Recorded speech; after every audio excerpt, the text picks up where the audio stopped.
আচ্ছা, বলতে পারবে আমরা যদি সবাইকে বেশি মাইনে দিই তাহলে কাকে বেশি মাইনে দেওয়া দরকার প্রতি মাসে? আমার যদি শুনতে চাও তাহলে আমি বলবো মাকে।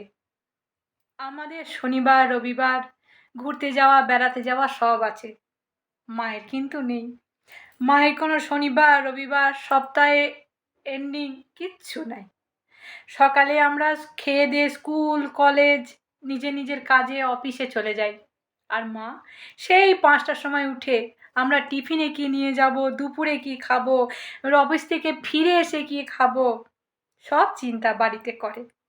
আমরা 24 ঘন্টার মধ্যে 3 ঘন্টা মোবাইল দেখি, 4 ঘন্টা খেলা করি, 2 ঘন্টা রেস্ট নিই। মা কিন্তু নেয় না। 365 দিন মা কিন্তু আমাদের সেবায় থাকে।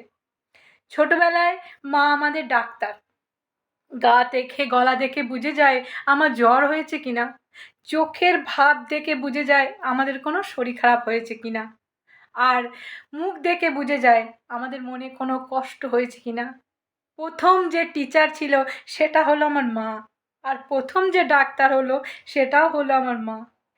মায়ের কোনো মাইনে হয় না, মায়ের কোনো চাকরি হয় না, কিন্তু মায়ের কোনো বেতনও হয় না। বেতন আমরা দেব কি করে? সারা জীবন মায়ের ঋণ যদি আমরা শোধ করতে চাই, তাহলেও মায়ের ঋণ আমরা কখনোই শোধ করতে পারবো না। তো মাকে বলি, মা আমি তোমায় খুব ভালোবাসি, শুধু হ্যাঁ তুমি যখন সামনে থাকো তখন হয়তো বলতে পারি না, ভিডিওর মাধ্যমে তোমাকে বলে দিলাম। ভালো থেকো, সুখে থাকো, সাবধানে থেকো।